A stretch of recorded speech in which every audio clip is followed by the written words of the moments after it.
Oh, just what to do with you.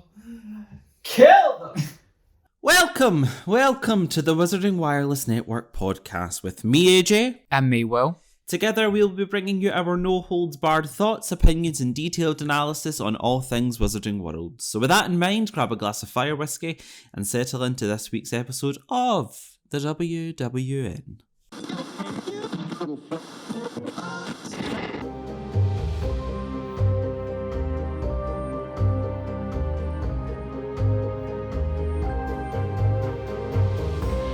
Welcome to the Wizarding Wireless Network with your hosts AJ and Will, streaming to you on all of your favourite podcast providers and also on YouTube. On today's show, we'll be talking about Chapter 3. The what? The letters from no one. So, what do you make of the chapter? Oh, it was fab. No, it's good. It's a nice little build up to the introduction to Hagrid, like proper introduction to Hagrid. I mean, it was a very good chapter. It was, as I say, they all are, but it's good because you get to see a lot more of the Muggle world in sort of a bit more detail. And as we were discussing earlier on, for a lot of the listeners who are not from the UK who might be a bit confused about the differences between a state school versus a private school. Like Dudley's going to Smeltings, Harry's going to Stonewall Secondary Comprehensive, which is an absolute nightmare according to Dudley. But whereas Smeltings is just apparently the best thing ever.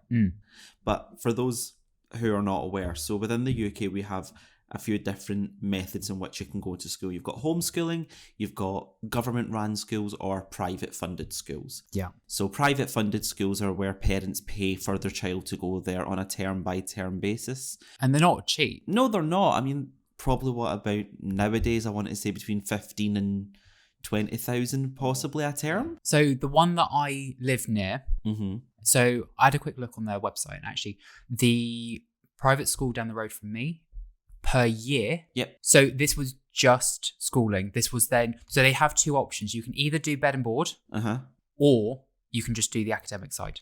Okay, so just for the academic side. Just the academic side. How much? 60?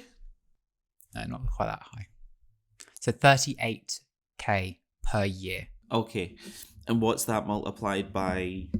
Because what, you've then got years 7, 8, 9, 10, 11 and 6th form. See, it's a bit different in Scotland the way that we've got our school system. So when you're 4 or 5, you start in primary 1, and then primary 2, primary 3, 4, 5, 6 and 7. So that's your primary school. And then you go into secondary school and you start from first year, second, third, fourth, fifth and sixth year. Okay. So 6th year is when you're about 18. So that'd be your last year of schooling before university or college. That's quite interesting. So essentially the schooling system that is in Scotland is essentially what they then used in Hogwarts. With first year, second year, third year, and then by the time you're in 6th year, you are kind of 17, 18. Yes. So actually they did really stick to kind of the Scottish schooling. Yeah, essentially, yeah. Okay. What I was looking at, the private schools work very similar in terms of you go to school and you go to prep school, and that then takes you up to kind of your age 10. Yeah. And then different private schools have it slightly different, where you go to 12. Yeah. And then you'll go into a different school, which would then be your kind of 10. Okay. And you would stay there for 6th form. So you are talking 38k for at least 7 years. That's quite a lot to be putting in every year. Plus, that's not even accounting for any of the trips, any of the excursions. There's all additional costs. And obviously, in private schools, you go along to all the excursions, being singled out. It's kind of like the Hogsmeade trip. Essentially, yeah. It's like you don't want to be the one kid that's then left behind. Dudley to go to like Smeltings. That's quite a big deal. That is. I suppose it just kind of goes to show how well off they actually must be. Because I believe as well in one of the books that they are potentially looking at holiday homes in Tenerife or something like that. So Uncle Vernon must have a very good pension from Grunnings, and he must be on a very good salary. And Aunt Petunia being a stay-at-home mum, arguably, I mean, she's not bringing anything in. Well, this was kind of what I was going to say, was the fact that is Vernon a director or manager? I think he was a manager. Or did it actually specify what his job role was? I think it just said he was a large man who worked at a firm that sold drills. Yeah, Grunnings, which was the local drill factory. Mm-hmm. Because he would have to be quite high up to support a family of 4, albeit one half. Yeah, if that. But a stay-at-home mum like Petunia, and to then send his son to private school. But that's quite a lot to be able to bring that in, to be able to afford all of that. Exactly. But I think the difference is when we're looking at someone like Dudley going to a private school, and then his uniform that he then wears. That uniform. I think I would burn that uniform. It's the little bonnet. It's the little straw bonnet. It is. It's the boater hat that does it for me. It's the knickerbockers and the boating hat. Yeah. It's disgusting. Yeah. I would have loved to see it more in the films because they didn't accentuate it enough. No, I mean, they showed it in one deleted scene. Because that's the thing, it is a deleted scene, isn't it? Yeah, yeah. So you don't ever actually see him in his uniform, and it's just perfect. The fact that he's so smarmy about it, but looks ridiculous. Awful. Does he not walk about with a cane also as well, like a little stick that he uses to beat Harry? Yeah, so he does in the books, but you don't see a cane in the film. But he does. So that's his whacking stick. Yeah. So essentially it's a stick to help with posture, but the way they describe it in the book is the stick is then used basically just to whip at people's shins in school. So Dudley then, being the absolute dick that he is, uses it to beat Harry senseless at every given moment. And even at one point, Vernon says, go and get the post. Harry then chirps back and go, well, why can't Dudley get it? And then Vernon tells Dudley to hit him with your stick, Dudley. Yeah. It's like just encouraging like child abuse. Exactly, yeah. Like indirectly. Yeah. So Harry, being the quick-witted person that he is, managing to dodge the stick. I think the overall look of what Dudley's uniform is, I think it's so out there. I'm just putting it out there. We don't wear things like this to actual school in the UK. Oh God, no. Saying that though, I am friends with a girl who did go to private school, and she said her uniforms were like Hogwarts robes. Oh yeah, and I have never felt more jealous of anyone in my whole life. I know. I've seen some, and they have full-on gowns that they wear, and I think there's one which is one of the girls' schools down near Brighton, and they end up wearing, so it's a gown, but they have to wear like a ruffle. Okay. So they end up looking like a cross between a priest and a choir singer. And as much as I'm jealous of the gown, I'm not jealous of the ruffle. Yeah, true. I'm not here for looking like Ron in Goblet of Fire. Yeah, I'm not here for that. I think they've gone a lot tamer now with like uniforms in the UK in terms of actually most of the time it is just a case of a shirt and a blazer. Yeah. I know that's certainly what it was for me. Yeah, same for me. I think it was shirt, blazer, and a tie. Yeah. And I think when we ended up changing over to like a house system, we had ties, but there was a stripe within the tie that was a different colour depending on which house you were in. Oh, so it was a matching school tie, but one of the colours was slightly different depending on the house you were in. What house were you in? Greenhouse. Oh, standard. I know, keeping with the Slytherin aspect. Yeah. So all of our houses were named after people within the local area. So mine was named after Brownlow. Okay. Who was the inventor of the London brick. Okay. What about you? Did you have a house system? We did. It wasn't as well known, I would probably say, as what you guys had, because with your ties and whatnot, but we just had one standard school uniform in secondary school. The seniors wore a different tie. So the the junior students wore a bottle green and yellow stripy tie, but the seniors who were in 5th and 6th year wore a bottle green tie, but it was with gold emblems on it of the school crest. Okay. But yeah, we did have 4 houses. We had St Andrews, St Bernadette's, St Catherine's, and St David's, because Catholic secondary school. Yeah. And I was in St Andrews' house. Oh. I think we did have a house shield at one point as well, but it sort of fell away. It used to get awarded every award season. Did they associate those houses with colours? No. Or it was literally just a case of that was the house you were in? I think it was A and B were St Andrew, C and D were St Bernadette, E and F, St Catherine, and G and H were St David's. Okay. We had the divide between like languages. So A to D was German and F to H was French. But that was the only kind of real use of those houses.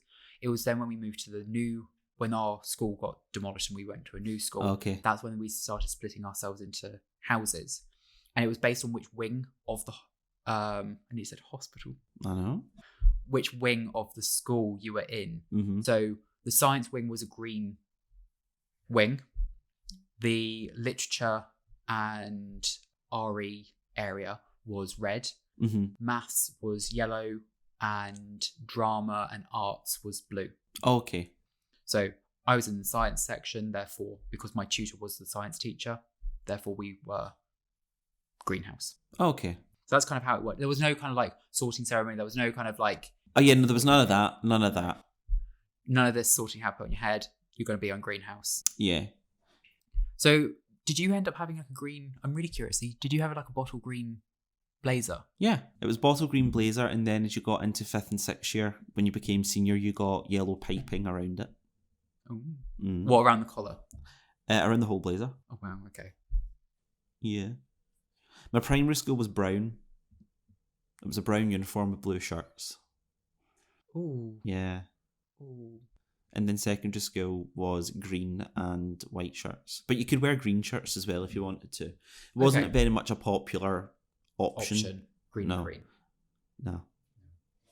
I think I was quite lucky. We ended up having navy blazers. Nice. And in the summer, you had like a polo top. Oh, cool. Which was like a light blue. Mm-hmm. Or during the winter, you'd have your shirt and tie. Mm-hmm. So I think actually like schooling systems in terms of uniform is definitely like a lot more uniform in that regards. Like Yes. It's not as kind of out there as what the book is making out that smeltings is like. We don't all go around with like boat hats on and knickerbockers No. like pulled up to our waists. No. Exactly. And No, canes. we got none of that. None of that. Sorry to disappoint anyone thinking that's what the schooling system in the UK is like. I don't really know if disappointing people.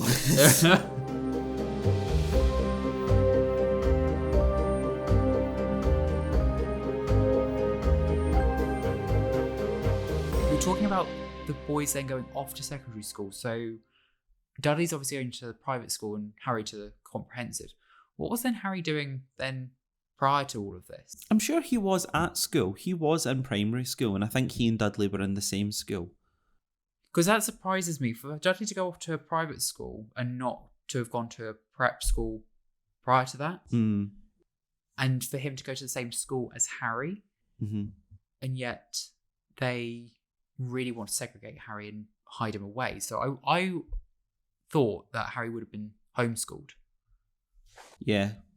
Yeah, I mean, it certainly seems like an option, but arguably would Petunia and Vernon want to spend that much more time with him and invest in him that much? I suppose if it's homeschooled, though, you would have someone to help around the house. Oh, and true. Yeah. Essentially, that's what all Petunia gets him to do, is to do the house chores. Mm-hmm. So I suppose you end up 2 birds, 1 stone. I suppose so. But yeah, it's just something that crossed my mind because I don't know if it is actually explained where Harry went to school before going to Stonewall. Mm-hmm. No, but I am sure he did go to school because I'm sure there was some comments in the books about Harry either ending up on the roof through magic or someone ending up on the roof through magic.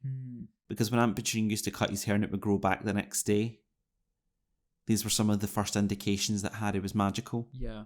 But I am very sure that there was some mumblings of someone getting onto the roof. Possibly. At the primary school. The trouble is, it's probably in the chapter that we've just read, and I've just completely glossed over this. Anyway, I must admit, this chapter really highlighted the fact that how horrible Dudley actually is. Mm-hmm. And despite him looking like an absolute twat in that uniform, yeah, still being a dick to Harry, it just makes him just that much worse. It does. And I think these first 3 chapters have done a really good job in sort of painting that picture as in nothing really gets left to your imagination anymore. But coming up to chapter 4, we do see that they get some element of their comeuppance, and there is a bit of a saving grace for Harry in the form of Hagrid when he re-enters the story. Yeah.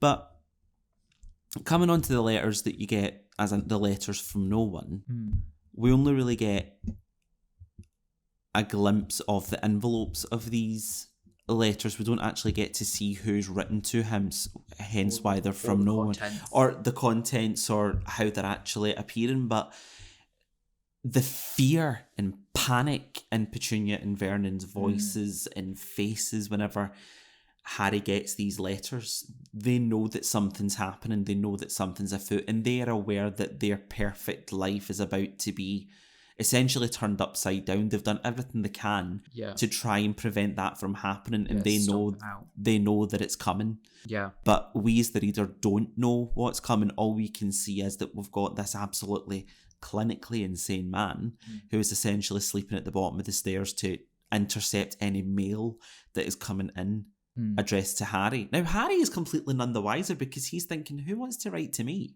Yeah. And then, but he surely must be thinking, well, somebody clearly wants me because they've all of a sudden moved down the street, or they've went to a hotel and they've went to this hut on a rock somewhere. Like, they went to great lengths to try and cover this up. And I will give Vernon some gratitude here. He is persistent. Persistent isn't the word. The man is stubborn. Stubborn. But I mean, like, the fact that they have gone to that length to get letters to him, and the fact that both Petunia and Vernon are that horrified when they first see that letter. And it does sort of make you wonder what the hell is going on. Yeah. I mean, the thing is, it's like, how much do they know? And obviously, Petunia knows a fair amount because obviously Lily would have gotten the exact same letter. So she knows straight away when she's seen that letter what that was. Yeah, as soon as she's seen that green cursive handwriting, she would have known. But I wonder whether she had told Vernon that this is going to happen and how much they'd actually talked about it. Because they do throw the boys out of the kitchen and they say, like, okay, we knew this was going to happen and we've done everything we can. We need to stomp this out now because we're not having this happen to Harry. Whether or not that is out of protection or still discussed, I don't know.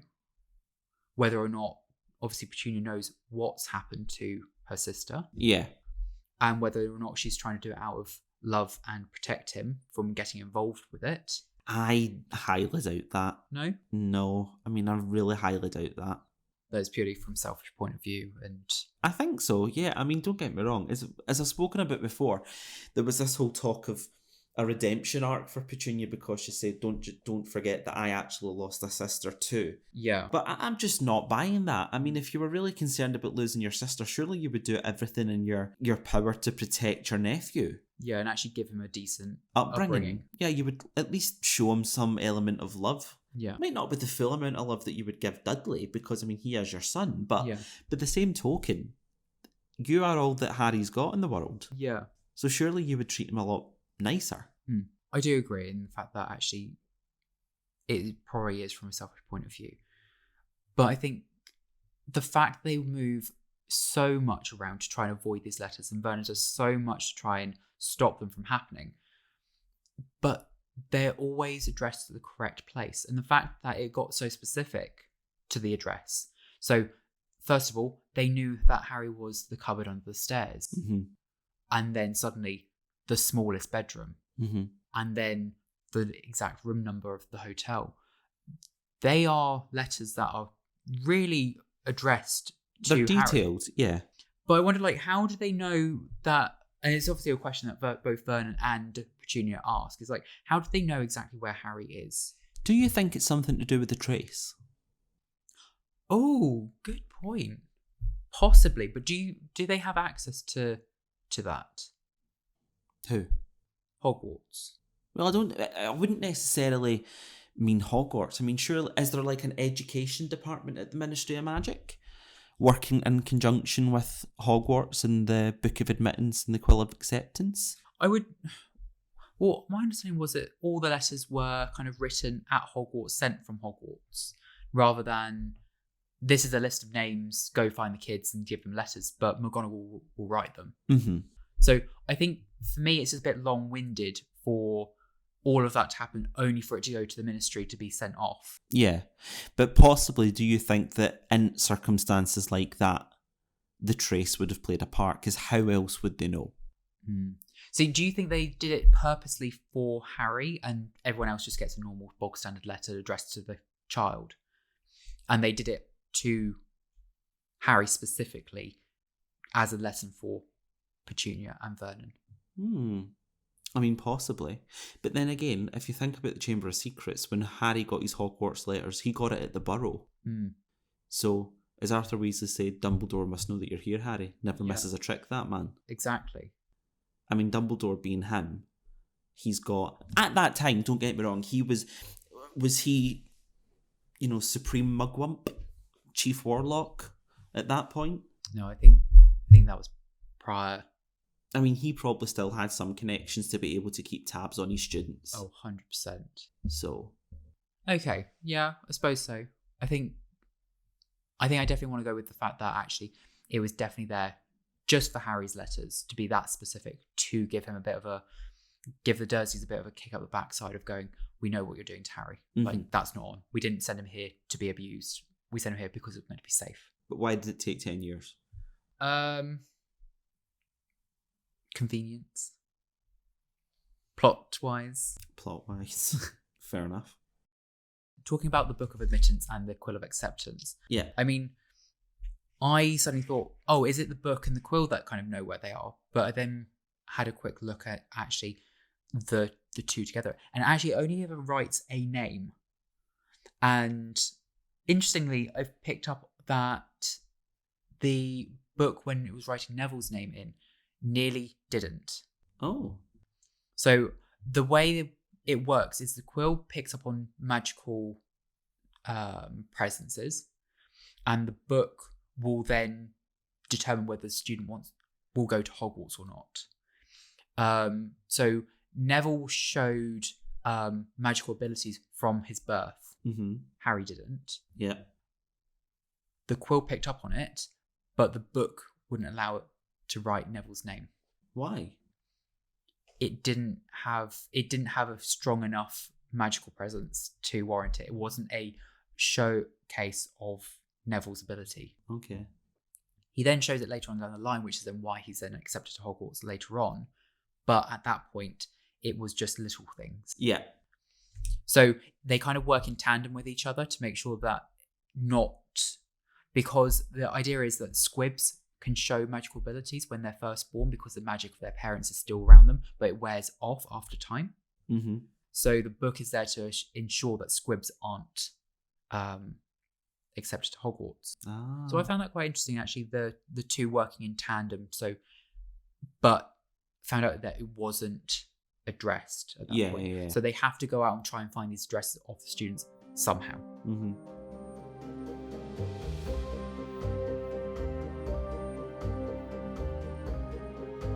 With Vernon, when they initially get the letters coming through, obviously they send Harry off to go and get the letters, and it is a bill, a postcard from Marge, Mm-hmm. and the letter to Harry. Obviously, Harry's completely taken aback by a letter that's written to him. No one even knows that he's there. Mm-hmm. And who would be writing to him? He hasn't got any kind of outstanding books at the library, so why would he have a letter addressed to him? Only for Vernon to then say, what are you doing out there? Are you checking for letter bombs? Yeah. And I think this is, again, something that really subtly hints to what was going on in the UK at the time that the books are set. And I think it's one of those subtle things that, as a reader now, you don't think about, and you kind of go like, what the hell was that all about? Yeah. He says it in such a jokingly way as well. Could have been a passing comment. Exactly. But I think when you look at when the books are set in the 90s, 91, the fact that you still had the IRA bombings going on, you still had things like letter bombs being posted to officers. Mm-hmm. And the way that Vernon says it as a joke, it's almost harping to the fact that obviously nothing like that would ever happen here.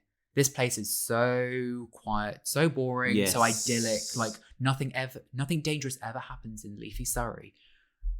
It's that kind of, that's why he's making a joke of it. Yeah.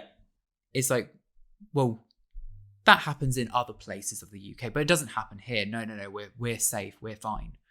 So he's almost making a very kind of crude joke of the situation, which again, it just makes you really just want to hate his character when you know the kind of overall story of it. Yeah, exactly.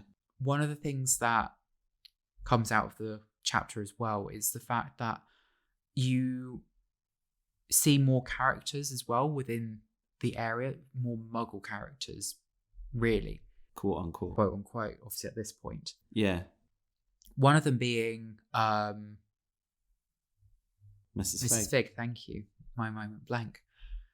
And the fact that she's another character, again, that's completely missed out within the films until she's needed.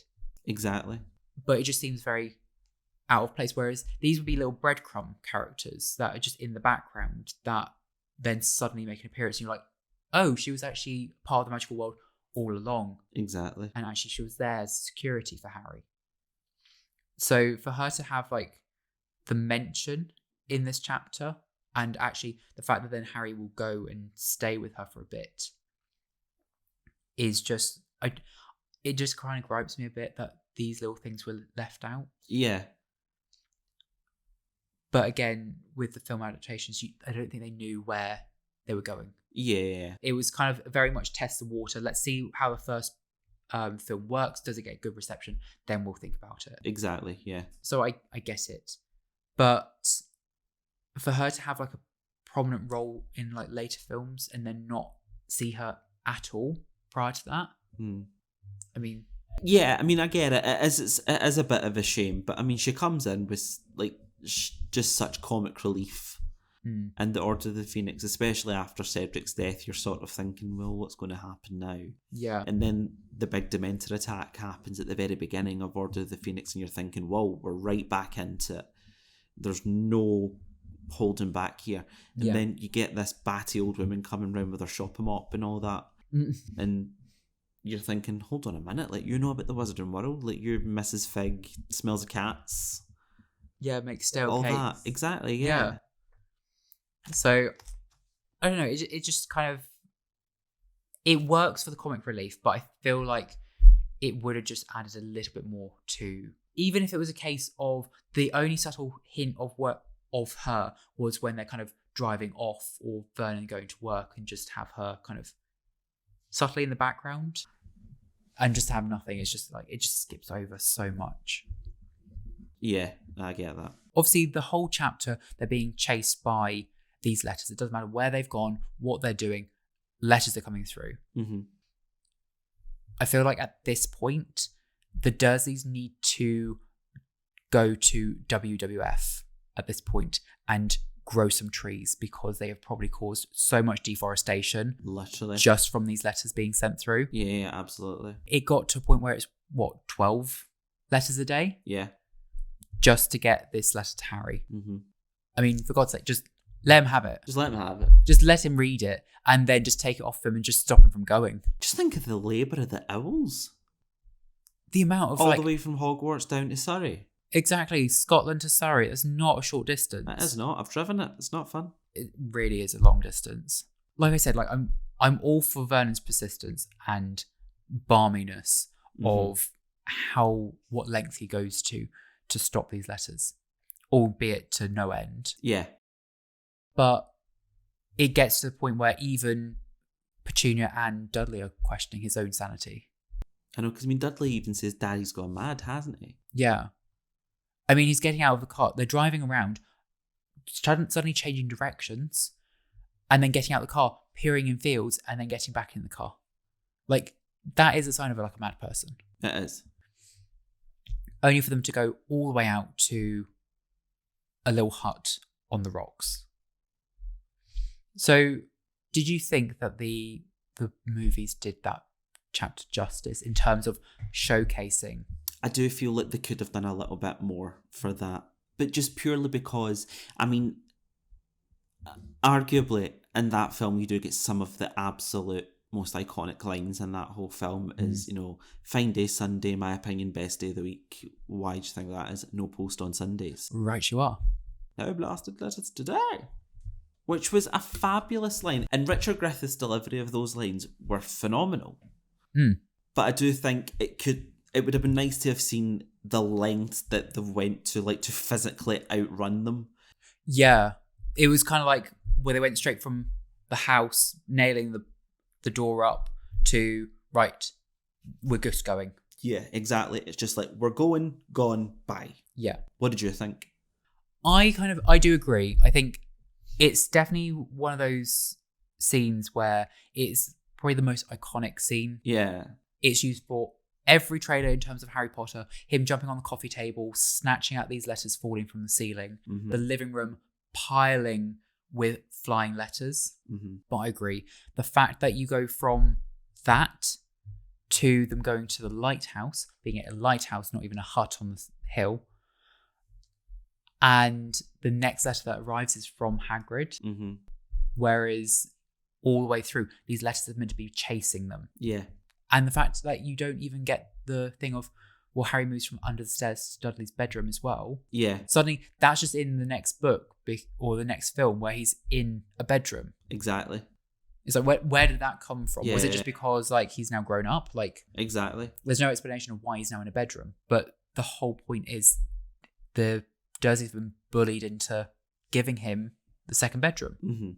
It definitely has one of those standout scenes in it where it's iconic. It definitely skipped out kind of a lot more of the, well, how do they know? There's more intrigue as to what's going on. So yeah, I mean, it's definitely one of those chapters where nothing really happens besides the letters. Yeah, but I mean, arguably it is a pretty big thing because you're like, oh my god, what is in this letter? Why are they going to so much, why are they going to that extent to stop him from reading this? What is in it? But do you think that was portrayed that well in the film? Yeah. The holding Harry back and kind of like stopping and snatching letters out, him burning all the letters in the evening. Like, I get it, but you don't get that argument that Petunia and Vernon have, that kind of, we're not having this happen. What happened? Exactly, yeah. All you get is them kind of look at the letter, turn it over, look back, look at each other. And then that's it. And that's it. So there's a lot that's kind of like missing from that. Yeah. And I feel like there's definitely things that they could have skipped out on and kept that in.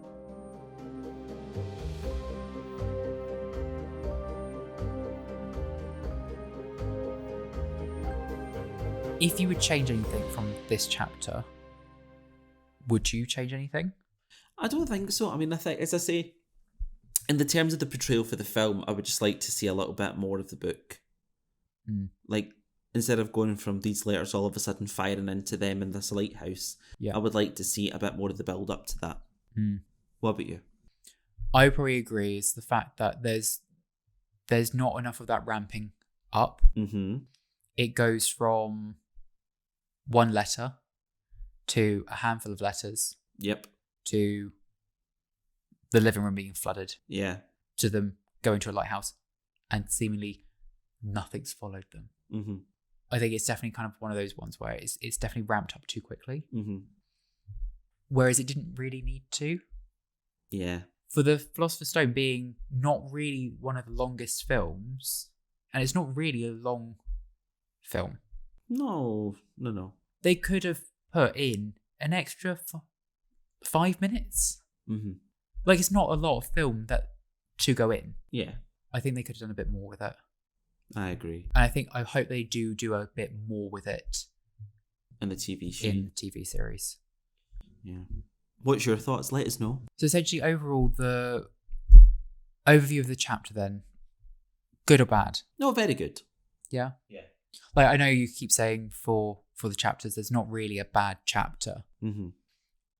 So, yeah, I think in terms of things that happen in this chapter, you get a decent amount that's kind of building up to Harry eventually going off to the Wizarding World. Exactly, yeah. So yeah, I think actually it's a nice balance within this chapter. You don't get too much, but just enough. Yeah, and I think that's plenty. Yeah, and you still retain that little bit of mystery of what's happening. Mm-hmm. Overall, fairly decent chapter. Absolutely. So, obviously with the letters to no one, eventually we're going to have someone deliver that letter personally to Harry to make sure he gets it. We certainly are, and that person is the one and only Rubeus Hagrid, who we will be studying a lot more in our next instalment of the Folio Universitas. So join us next week for that episode, and we will see you then. So keep your radios tuned in to the Wizarding Wireless Network. Bye-bye. Bye.